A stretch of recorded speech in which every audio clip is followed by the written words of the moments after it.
कदम आगे, धीरे धीरे, आराम से, गिर ना जाए। अरे आप लोग आगे क्या भैया? इसमें लेके जा रहा हूं मैं एसिड, ठीक है, और वो भी कौन सा? Hydrochloric acid HCl। और भैया ये है बहुत खतरनाक। क्या इसकी प्रॉपर्टी जाननी है, कैसे बनता है, सब बता रहा हूँ। एक सेकंड रुक जाओ, इसको पहले रख दूं मैं आराम से। भाई गिरना मत यार, बहुत सुंदर चेहरा मेरा खराब हो जाएगा। बच गया भाई साहब, बच गया। कभी भैया don't try this at home, है ना, बिल्कुल ट्राई नहीं करना, बहुत खतरनाक हो सकता है। बट मैं तो कुछ भी कर सकता हूँ। बोलोगे भैया आपकी जो एक्टिंग है ना वो कभी खत्म नहीं होती। एग्जैक्टली यार, बिल्कुल खत्म नहीं होती, कि मजाक मस्ती चलते रहनी चाहिए, लेकिन मजाक मस्ती के साथ इंपॉर्टेंट है अपनी पढ़ाई नहीं रुकनी चाहिए। तो भैया पढ़ाई कंटिन्यू करने के लिए हम आगे फिर से एक और चैप्टर लेके। बेटा ये बहुत छुटकू सा चैप्टर है, इस तरह के 3 चैप्टर है ना। पहले HCl के बारे में पढ़ेंगे, फिर नेक्स्ट चैप्टर में हम सल्फ्यूरिक एसिड H2SO4 के बारे में पढ़ेंगे, एंड देन सो ऑन, ठीक है। अब देखो बेटा इस चैप्टर के बारे में बताओ मैं, इस तरह के चैप्टर में क्या है। एक कंपाउंड है, यहां पर चलो एसिड है, तो बेसिकली मैं कहूं कि एक केमिकल कंपाउंड है, उसके बारे में हमें पढ़ना है। क्या पढ़ना है? लाइक उसकी फिजिकल प्रॉपर्टी क्या है, कैसा वो दिखता है, कैसा वो स्मेल करता है, क्या उसका बॉइलिंग पॉइंट है, मेल्टिंग पॉइंट है, ओके। और या फिर पढ़ेंगे हम उसके बारे में कि उसकी प्रिपरेशन कैसे होती है, यानी उसको बनाया कैसे जाता है, ठीक है भैया। और क्या पढ़ते हैं फिर उनके हम केमिकल प्रॉपर्टीज के बारे में, कि वो किस तरीके से किसके साथ रिएक्ट करता है और रिएक्ट करके क्या बनाता है। और वहां इन्वॉल्व आती है रिएक्शंस, रिएक्शन जिससे आप सभी को डर लग रहा है ना, घबराना नहीं है, बिल्कुल एकदम देखना है फोकस होके, कोई घबराने वाली बात नहीं। और देन फाइनली आता है कि भाई साहब आपका इस्तेमाल क्या है, क्या आप सिर्फ लोगों को डराने के काम में आते हैं? नहीं भैया, इनका बहुत ज्यादा इस्तेमाल है ना। इवन हमारे स्टमक के अंदर भी ये चीज प्रेजेंट है, और अगर ये चीज प्रेजेंट नहीं होती तो डाइजेशन में पूरा फुलफिल नहीं होता। पढ़ा होगा बायो के अंदर, है ना, कीर्ति मैम ने पढ़ाया होगा, जहां पे आपको बताया होगा कि डाइजेशन के अंदर किस तरह से हाइड्रोक्लोरिक एसिड आपका हेल्प करता है। अब हम आ जाते हैं बेटा सीधा चैप्टर्स के अंदर। चैप्टर का नाम है हाइड्रोजन क्लोराइड, ठीक है, या फिर अगर मैं इसका फॉर्मूला लिखूं तो the formula is hydrochloric acid HCl। Hydrogen और क्लोरीन से मिलकर बना एक एसिड, ठीक है, एसिड है तो pH वैल्यू कितनी होगी भैया? अभी तो आपने लास्ट सेशंस किया था MCQs का, वहां डिस्कस किया था ना, लेस देन 7, ठीक है। और अगर नहीं पता है तो यहां क्लिक करके एसिड बेस एंड सॉल्ट जाके चेक करो, वहां जाके पता चल जाएंगी चीजें। सबसे पहले बात कर लेते हैं, मिलते हैं जरा इस HCl महानुभाव से। आओ मिलो हमसे। बिल्कुल नहीं भैया, आपसे नहीं मिलना है, आप हो बहुत खतरनाक, ठीक है। क्या है HCl के बारे में कुछ बातें, जैसे कि इनका मॉलिक्यूलर मास कितना होता है, दैट इज 36.5। अब आप बोलोगे भैया मॉलिक्यूलर मास कैसे निकाला आपने? बेटा बहुत सिंपल है, हाइड्रोजन का हो जाता है 1, ठीक है, और दूसरी तरफ है क्लोरीन, हाइड्रोजन का 1 और क्लोरीन का 35.5, भैया हो गया 36.5। पहले ही डिस्कस कर लिया था। और अगर मॉलिक्यूलर मास निकालना नहीं आता तो फिर जाके यहां क्लिक कीजिए और जाके देखिए मोल कंसेप्ट वाला चैप्टर, वहां पूरा समझाया कि मॉलिक्यूलर मास कैसे कैलकुलेट किया जाता है। अच्छा, और क्या भैया आपके बारे में, मैं प्रेजेंट होता हूं वोल्केनिक गैसेस के अंदर। ओहो, वेरी एग्रेसिव इन नेचर, ठीक है भैया। वोल्केनिक गैस ऑब्वियस सी बात है ना, इतना स्ट्रांग एसिड है, हल्की फुल्की जगह तो इस्तेमाल होगा नहीं। और क्या भैया, मैं हूं कोवेलेंट इन नेचर। अच्छा, बच्चों को परेशान करोगे कोवेलेंट वर्ड इस्तेमाल करके? अभी बताता हूं यार, बहुत आसान। जिनको पता है वो तो हंसी रहे होंगे कि भैया ये किसको नहीं पता, पर जिनको नहीं पता है बेटा आप जानो कोवेलेंट का मतलब क्या होता है। 2 चीज दिख रही है आपको एलिमेंट, एक हाइड्रोजन और एक क्लोरीन, ठीक है। अब होता है क्या है, हाइड्रोजन क्योंकि एक इलेक्ट्रॉन करता है डोनेट तो इसके ऊपर लगता है पॉजिटिव चार्ज, और क्लोरीन है भैया बोरो करने वाला, वो एक इलेक्ट्रॉन करता है बोरो, तो क्लोरीन के ऊपर क्या लग जाता है, एक नेगेटिव चार्ज। और जब 2 एलिमेंट जो एक डोनेट करे और एक बोरो करे, एक पॉजिटिव आयन और एक नेगेटिव आयन वाले, जैसे ही आपस में आते हैं तो opposite charges attract each other. समझ रहे हो ना विनोद? तो जैसे ही इन्होंने अट्रैक्ट किया तो बॉन्ड बनेगा। इस बॉन्ड को हम कौन सा बॉन्ड कह देते हैं? कोवैलेंट बॉन्ड कह देते हैं। बहुत स्ट्रांग होता है आपका, ठीक है, तो कोवैलेंट बॉन्ड आपका फॉर्म करता है। अच्छा, और क्या बात है, मैं प्रेजेंट रहता हूं आपको गैस्ट्रिक जूस के अंदर, वही जो मैंने आपको बताया। गैस्ट्रिक जूस बेसिकली आपका हमारे स्टमक में प्रेजेंट होता है, गैस्ट्रिक ग्लैंड के अंदर, और यही वो जूस है। जूस मतलब वो मौसमी वाला जूस मत समझना, है ना, आजकल बहुत चल रहा है वो मीम पे, वो मीम पे ही। अच्छा, यहां पे देखिएगा जरा, गैस्ट्रिक जूस बेसिकली वो क्या करता है, वो डाइजेशन कराने में मदद करता है। हो गई, यहां से बन जाएगा 1-2 सवाल आपका MCQs, यहां से हो गया कवर। मैंने कहा ना भैया एकदम टाइम वेस्ट नहीं करते हैं, टू द पॉइंट बात करते हैं, जो अभी, क्योंकि अभी क्या है बेटा, अभी अपने को एग्जाम में स्कोर करना, ठीक है भैया। और क्या है इसके बारे में, और है इसका प्रिपरेशन। बेटा ये बनेगा कैसे, एक क्वेश्चन यहां से भी आपका बिल्कुल फिक्स है। बनाने का जो तरीका है अगर मैं उसकी बात करूं तो बनाने के इसके तरीके क्या हैं, देखेंगे जरा। 2 तरीके यहां पे, पहला है सिंथेसिस। सिंथेसिस बेसिकली प्रिपरेशंस करना। कैसे बनाएंगे, तो एक हम लेंगे हाइड्रोजन गैस, ठीक है, मॉइस्ट हाइड्रोजन गैस लेंगे और उसको हम क्लोरीन के साथ रिएक्ट करा देंगे, तो बहुत सिंपल है। लेकिन ध्यान रखिएगा in presence of diffused sunlight, यानी सनलाइट आपकी प्रेजेंट होनी चाहिए, अब not in absence of sunlight. तो हाइड्रोजन लिया गैस के फॉर्म में, क्लोरीन लिया और सनलाइट है तो बन गया हमारा HCl, हो गया। एक तो पहला प्रिपरेशन तैयार हो गया, कितना आसान है। दूसरा प्रिपरेशन क्या है कि कोई मेटेलिक क्लोराइड ले लो और उसको कंसंट्रेटेड सल्फ्यूरिक एसिड के साथ, एक एसिड दूसरे एसिड की प्रिपरेशन में मदद कर रहा है। तो देखो जरा, ये हम सल्फ्यूरिक एसिड वाला चैप्टर पढ़ेंगे तो वहां पे दोबारा से इस चीज को हम पढ़ेंगे। H2SO4 कंसंट्रेटेड, ध्यान रहे नॉट डाइल्यूट। अब किसी को कंसंट्रेटेड और डाइल्यूट पता है तो कमेंट करके बताओ क्या डिफरेंस है, ऑलरेडी कवर कर दिया एसिड बेस एंड सॉल्ट में। और ये है हमारा मेटेलिक क्लोराइड, ठीक है, कौन सा, सोडियम क्लोराइड। सोडियम क्लोराइड लिए बेटा, H2SO4 लिया है ना, इन दोनों को रिएक्ट कराया लेस देन 200 डिग्री सेल्सियस पे, तो हमें क्या मिल गया, एक NaHSO4 मिला और साथ में HCl मिला। अब मैंने बार बार कहा है बेटा कि आप लोग को रिएक्शंस में ना यही दिक्कत है बेटा याद करने की, तो देखो कुछ चीजें ध्यान रखनी होती है, कुछ चीजें बेटा प्रेजेंस ऑफ माइंड हो जाती है। अब आपको पता है कि इनके रिएक्शंस में बनने वाला तो एक HCl है ही, ठीक है, यानी HCl तो बनेगा ही, कंफर्म है। अब इसको छोड़ के बाकी क्या बनेगा वो देखो यहीं से पता चल जाएगा। एक हाइड्रोजन यहां से मिला है ना, देखो जरा, एक हाइड्रोजन यहां से निकला, क्लोरीन भैया इसके पास है, ठीक है, तो ये तो बना गया HCl। बाकी देखो क्या बच गया, Na बच गया, एक H बच गया, SO4 बच गया, बात खत्म, हो गया। कुछ ध्यान रखना है क्या, नहीं ना, आराम से ये आपका पूरा हो जाता है। फिर आते हैं इसकी और प्रॉपर्टीज के बारे में, एक सवाल यहां से ही बनते, एक सवाल यहां से कंफर्म इस डेटा पे। बॉइलिंग पॉइंट आपका -83 डिग्री सेल्सियस और फ्रीजिंग पॉइंट आपका -113 डिग्री सेल्सियस है। यहां आपके मन में एक सवाल आ सकता है, भैया बॉयल कर रहे हैं और टेम्परेचर निगेटिव है। यस, डेटा है, ध्यान रखिएगा, अभी हम उसमें जाएंगे तो फिर वो एक अलग कंसेप्ट हो जाएगा।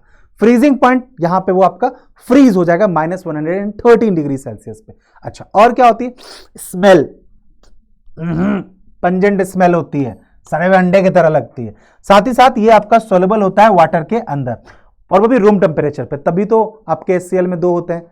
जवाब मिल गया होगा, एक कंसंट्रेटेड और एक डाइल्यूट। कंसंट्रेटेड आपका जहां पे एसिड ज्यादा है और पानी कम है, और डाइल्यूट आपका जहां पे पानी ज्यादा है और एसिड आपका कम है। इस प्रॉपर्टी से एक सवाल आपका कंफर्म रहता है, ठीक है। और क्या, और है इसके यूज के बारे में, कहां कहां इसका इस्तेमाल किया जाता है। एक इस्तेमाल आपका यह है कि ये जो ग्लूकोज है ना वो हम निकलवाते हैं स्टार्च से, तो स्टार्च से ग्लूकोज निकलवाने में यहां पे इसका यूज किया जाता है। बेटा इसके बारे में कहीं नहीं पूछा जाता, परेशान मत होना क्या एग्जाम में ये प्रोसीजर पूछेंगे, नहीं, सिर्फ बेनिफिट आपको ध्यान रखना। और क्या बेनिफिट है, एनिमल्स की हड्डियां हो गई, एनिमल्स के टिश्यूज हो गए, उनसे ग्लू बनवाने में भी इनका इस्तेमाल किया जाता है। देखो बेसिकली क्या होता है, HCl है ना, एसिड है, एसिड क्या करेगा, बोन्स वगैरह को पिघलाने का काम कर देता है। अगर मैं एसिड में हड्डियां डाल दूं तो वो क्या होनी शुरू, मेल्ट होनी शुरू हो जाएंगी, फिर उससे ग्लू कन्वर्जन आपका होता है, तो ग्लू बनाने का काम करता है। इसके अलावा इसका इस्तेमाल डाई बनाने में किया जाता है, ड्रग्स यानी मेडिसिन में किया जाता है, और इवन फोटोग्राफी के अंदर भी किया जाता है। देखो कहां पे इसका इस्तेमाल कैसे किया जाता है, आई नो दैट की दैट क्यूरियोसिटी आपकी होगी कि भैया ड्रग्स में कहां यूज है, फोटोग्राफी में कहां पे इस्तेमाल किया जाता है, ठीक है। बट मैंने अभी कहा कि अभी बेटा अगर आपको मैं इन चीजों पे बताने लग जाऊंगा तो रैपिड रिवीजन का जो कंसेप्ट है वो खत्म हो जाएगा। अभी क्या है, चैप्टर हमें फटाफट रिवाइज करना है टू द पॉइंट, जहां से एग्जाम में क्वेश्चंस बनते हैं, ठीक है भैया। कोई बात नहीं, आपने बोला हमने मान लिया भैया, बिल्कुल मानो बेटा, यहीं से सवाल आने वाला है, बाहर कहीं कुछ नहीं जाने वाला। इसके बाद पूछते हैं क्या बेटा, इसके बाद पूछते हैं केमिकल प्रॉपर्टीज, किसकी, HCl की, है ना, कि HCl की केमिकल प्रॉपर्टीज बताओ। केमिकल प्रॉपर्टीज बेसिकली रिएक्शंस पे, जैसे सबसे पहले इनकी प्रॉपर्टी है कंबस्टिबिलिटी। क्या ये जलने के काम में आता है, क्या ये किसी को जला सकता है या खुद जल सकता है, नहीं, ऐसा नहीं है। जो ये गैस है HCl गैस की, जो हम बात कर रहे हैं इन फॉर्म ऑफ गैस की, तो नाइदर इट इज कंबस्टिबल, और ना ही ये सपोर्ट करता है किसी कंबशन को, ठीक है, ठीक है, ना ही मैं जलूंगा और ना ही किसी को जलाऊंगा, इनका सिद्धांत बहुत क्लियर है। दूसरा थर्मल डिसोसिएशन, हां, अगर मैं इसको हीट करूं, अगर मैं इसको गर्म करूं, तो थर्मल डिसोसिएशन का, थर्मल मतलब हीट, डिसोसिएशन मतलब ब्रेक डाउन होना, तो अगर मैं इसको हीट करूं तो ये ब्रेक डाउन होगा किसमें, हाइड्रोजन गैस और क्लोरीन गैस में। यानी कि वही देखो मिले भी थे दोनों, और हीट देखिए इनको हम जुदा भी कर सकते हैं। टेम्परेचर ध्यान रहे आपका ग्रेटर देन 500 डिग्री सेल्सियस होना चाहिए, लेकिन है ना, टेम्परेचर आपका ग्रेटर देन 500 डिग्री सेल्सियस, इतना आसान नहीं है इनको तोड़ना, स्ट्रांग होते हैं बॉन्ड इनके। मेटल के साथ रिएक्शंस, ये हमने मेटल्स नॉन मेटल में कवर किया था। कोई मेटल अगर एसिड से रिएक्ट करेगा तो बेटा एक तो हाइड्रोजन गैस निकलेगी, ये रिएक्शंस आपको वही करवाते हैं जब देखते हैं ये पॉप अप साउंड के साथ रिलीज होता है ना, और साथ ही साथ आपका ये मेटेलिक सॉल्ट बनता है, ठीक है। मेटालिक सॉल्ट आपका जो मेटल यूज किया, जैसे यहाँ पे जिंक यूज किया तो यहाँ पे जिंक क्लोराइड बन गया। दूसरी तरफ फिर इसका रिएक्शन विथ अमोनिया यानी NH3, ये अमोनिया वही है जो फर्टिलाइजर वगैरह में, खाद वगैरह बनाने में इस्तेमाल किया जाता है। अमोनिया के साथ अगर मैं इसको कंबाइन करा दूं तो हमें मिलता है एक white fume of ammonium chloride. White fume यानी कि सफेद रंग का धुआं सा, ठीक है, सफेद रंग का धुआं सा मिलेगा, वो क्या है आपका अमोनियम क्लोराइड। ठीक है, यही रिएक्शन है आपकी केमिकल प्रॉपर्टीज के अंदर। और क्या नेचर है इसका, मोनोबेसिक इन नेचर है। क्या मतलब वो भैया, याद करो आपका एक चीज कि हमने कवर की थी एसिड बेस एंड सॉल्ट के अंदर, वह हमने मोनोबेसिक, डाइबेसिक, ट्राइबेसिक कवर किया था। मोनोबेसिक इन नेचर का मतलब क्या है कि जब आप HCl को डिसोसिएट करो इन एक्वस सॉल्यूशन तो वो प्रोड्यूस करेगा एक हाइड्रोजन आयन, एक हाइड्रोजन आयन, इसीलिए इसका नाम हुआ मोनोबेसिक, एक हाइड्रोजन आयन। अगर ये दो कर देता तो उसको हम ट्राइबेसिक कहते हैं, क्योंकि एक ही करेगा। HCl it has only one hydrogen, तो वो एक ही करेगा। रिएक्शंस क्या होगी बेटा, HCl प्लस H2O, क्लोरीन आपका अलग हो जाएगा और ये आपका H3O बन जाएगा। ठीक है, इसके बाद क्या, एसिडिक इन नेचर। सिंपल सी बात है यार, हाइड्रोजन अगर आयन उसके पास है, H प्लस आयन अगर उसके पास प्रेजेंट है तो एसिडिक ही तो होगा नेचर में। ठीक है भैया, एसिडिक नेचर में होगा, है ना, एसिडिक प्रॉपर्टी दिखाएगा। मेटल के साथ फिर वही वाली बात, एसिड का मेटल के साथ रिएक्शन क्या है, हाइड्रोजन गैस और सॉल्ट। दूसरा एक्सटर्नल ऑक्साइड या फिर हाइड्रो ऑक्साइड, अगर मैं HCl को ऑक्साइड या हाइड्रो ऑक्साइड से रिएक्ट कराऊं तो वाटर मिलेगा, बाकी आपको वो सॉल्ट मिलेंगे। कौन से सॉल्ट मिलेंगे, जो भी आपका मेटालिक ऑक्साइड वगैरह आपने यहाँ पे यूज किया हुआ है। ठीक है भैया, सॉल्ट ऑफ वीकर एसिड के साथ अगर मैं कराऊं, देखो का बेसिकली कार्बोनेट वगैरह है ना, इन सब चीजों के साथ अगर मैं रिएक्ट कराऊं तो ये दो चीज फिक्स है। आपको ना बेटा मैंने बार बार कहा, रिएक्शंस में आपको जो प्रोडक्ट है ना वो आपको हमेशा ध्यान रखना है। जैसे H2O आपका फिक्स है, बाकी इधर आपका नॉन मेटालिक में आपका CO2 और SO2 वगैरह यूज हो रहा है। रिएक्शंस में कौन इन्वॉल्व हो रहा है ऑन रिएक्टेंट साइड, और साथ ही साथ आपका प्रोडक्ट क्या बन रहा है, दैट डिफॉल्ट केस आपको ध्यान रखना है। ठीक है, अच्छा भैया, और क्या बात आती है, और आता है लास्ट में फॉर्मेशन ऑफ एक्वारिज्मा। अब एक्वारिजिया क्या है, मतलब क्या है बेसिकली कि मैं क्या करूं कि आपका एक्वारिजिया बेसिकली एक मिक्सचर है, जिस मिक्सचर में आपका एक पार्ट तो HNO3 का है और 3 पार्ट हाइड्रोक्लोरिक एसिड का है यानी HCl का। ठीक है, तो जब इसको हम रिएक्ट कराते हैं, है ना, ध्यान रखिएगा, जब इसको हम रिएक्ट कराते हैं तो हमें मिलता है, देखो यहां पे ये क्लोरीन, ठीक है, क्लोरीन मिलता है और बाकी हमें वाटर और NOCl मिलता है। ये जो आपका क्लोरीन है, नेसेंट क्लोरीन जो हम बात कर रहे हैं, फिर ये chlorine Nobel metal, Nobel metal का मतलब वैसे मेटल जिनकी रिएक्टिविटी बहुत कम होती है, आपको ना के बराबर होता है, लेस रिएक्टिव, जैसे कि गोल्ड हो गया, जैसे कि प्लेटिनम हो गया। इसलिए गोल्ड इतना महंगा है, क्योंकि गोल्ड में ना जंग वगैरह नहीं लगती, मेटल तो है बट कॉरोसिव नहीं है नेचर में, क्योंकि रिएक्ट ही नहीं कर रहा है इतना, है ना। तो इस तरह के जो नोबल गैस वाले मेटल्स होते हैं उनके साथ ये क्लोरीन क्या करता है, रिएक्ट करता है और फिर बनाता है एक सॉल्युबल क्लोराइड। ध्यान रहे, कैसा क्लोराइड, सॉल्युबल क्लोराइड, यानी कि जो डिसॉल्व हो जाएगा, सॉल्युबल क्लोराइड। ठीक है, देखो ये क्लोरीन नहीं है, गोल्ड के साथ रिएक्ट किया, बनाया क्लोराइड, प्लेटिनम के साथ किया, क्लोराइड बनाया, ये आपका सॉल्युबल है, यानी ये डिसॉल्व हो जाएगा। ये खासियत होती है इस रिएक्शन की। बहुत पूछते हैं आपका कि एक्वारिजिया क्या यहां पे इसका इस्तेमाल है। ठीक है, अब इतना आपने समझ लिया ना, इस 3 क्वेश्चन का जवाब दो, फिर समझ में आ जाएगा अभी की इस 15-20 मिनट में आपने कितना ये चैप्टर समझ लिया।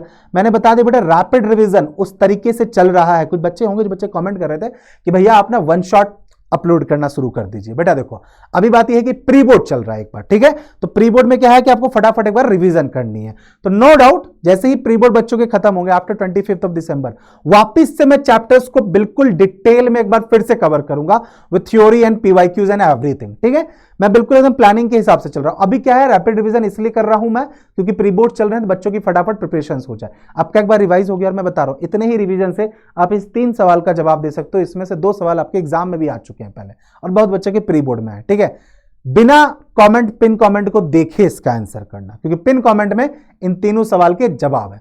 क्रॉस चेक करके और कमेंट में मुझे बताना कि आउट ऑफ 3 आपका स्कोर कितना था, बताना जरा, देखें जरा चैप्टर करने के बाद आपको कितना समझ में आया।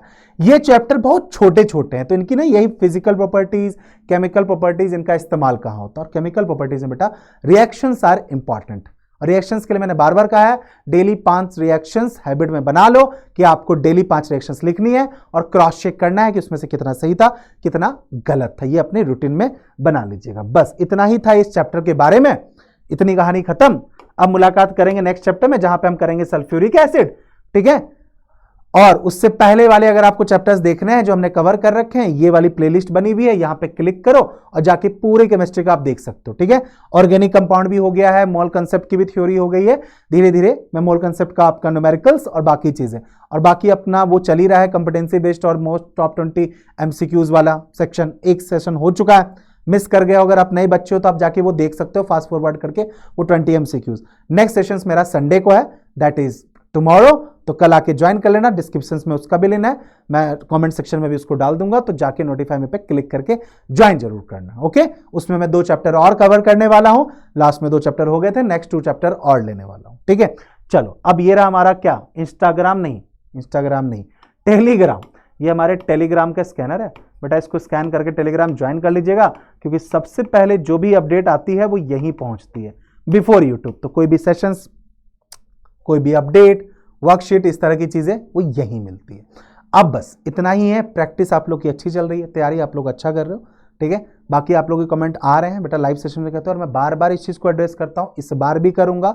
आई नो दैट आप बोर हो चुके होगे, जो बच्चे बार बार सुनते हैं कि भैया हर बार वीडियो क्लास में क्यों कहना पड़ता है आपको कि भैया घबराइए मत, सब कुछ मैं प्लान से हिसाब से ला रहा हूँ। कहना जरूरी है, क्योंकि आप में से बहुत बच्चों को ऐसा लगता है कि भैया हम कमेंट करते हैं तो आप इग्नोर कर। नहीं बेटा, इग्नोर नहीं, मैंने क्या बताया, मुझे पता है कि कब कौन सी चीज कब डिलीवर करनी है, तो मेरी पूरी स्ट्रैटेजी बनी हुई है, ठीक है। तो जो चीज जनवरी के हिसाब से बनी हुई है वो मैं अभी डिलीवर कर दूंगा, तो उसका उतना इंपैक्ट नहीं होगा, उसका उतना फायदा नहीं होगा, ठीक है। बाकी आप लोगों ने कहा केमिस्ट्री की टॉप रिएक्शंस चाहिए, मोस्ट इंपॉर्टेंट टॉपिक चाहिए, मोस्ट इंपॉर्टेंट क्वेश्चन चाहिए, बेटा सब करा देंगे, एकदम करा देंगे। अभी जितना जितना कराते हुए चल रहे हैं वो आप करते हुए चलो, ठीक है। चलो यहां तक ये समझ में आ गया। इस चैप्टर का कोई पार्ट अगर रह गया या कुछ आपको लग रहा है कि भैया ये वाला पार्ट दोबारा कैप्चर करना है, आप प्लीज मुझे बता देना, मैं नेक्स्ट सेशंस में उसको जरूर कवर कर लूंगा कमेंट करके, ठीक है। अभी के लिए इतना ही रखते हैं, मुलाकात करेंगे अगले सेशंस में, तब तक थैंक यू, धन्यवाद, हंसते रहो, मुस्कुराते रहो, और संडे को लाइव में मुलाकात करते हैं एट 6 PM, ठीक है। टेक केयर एंड जय हिंद।